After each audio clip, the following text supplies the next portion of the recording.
Hi there. So it's currently 5:05 a.m. and I am still awake.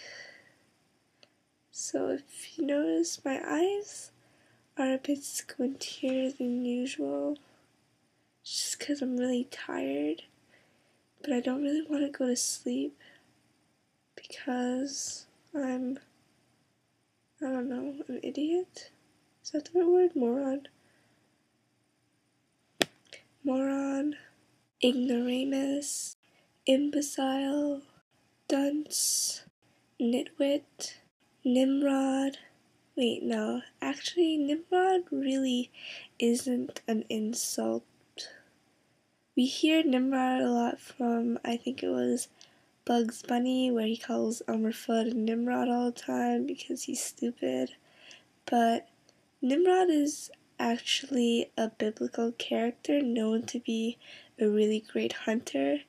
So Bugs Bunny was using this term sarcastically towards Elmer Fudd, and I guess we didn't really understand that as children. Were children back then supposed to know more biblical figures? I don't know. Why am I still awake? Oh, I know, I'll tell a story. It's kind of a depressing story in my mind. Well, I think it would be in any minds, but so in November of 2011, my father adopted a dog from the local pet pound. So he takes the puppy home, and at that time I was living on res, and I still am. But so after a couple of days with the puppy, it gets really sick. So my father takes it to the pet hospital, where he finds out that it has parvovirus. So a couple days after that, the puppy dies. Parvovirus is a really contagious and hard to treat disease. Most dogs get vaccinated for it. It comes in the regular yearly shots that you're supposed to take your dog to every year. By no means was this my father's fault.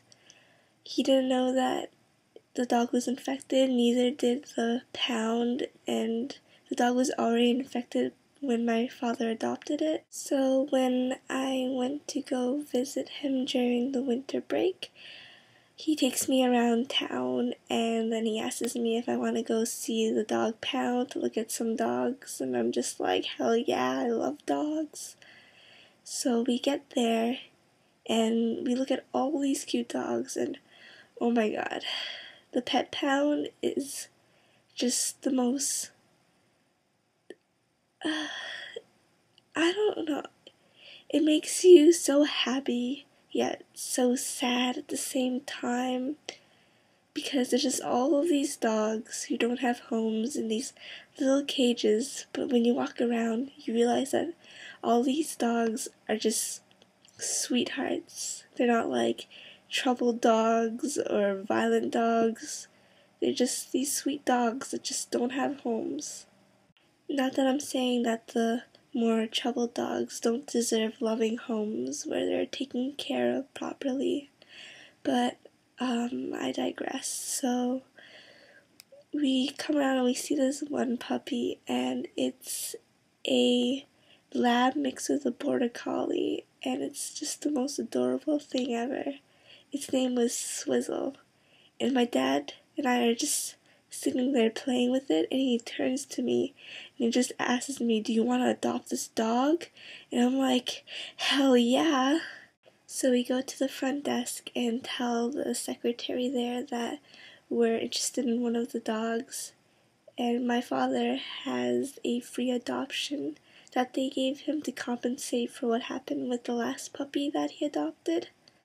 So she does the paperwork for us, and she says that we can take the puppy out of the cage and take it for a walk around the neighborhood.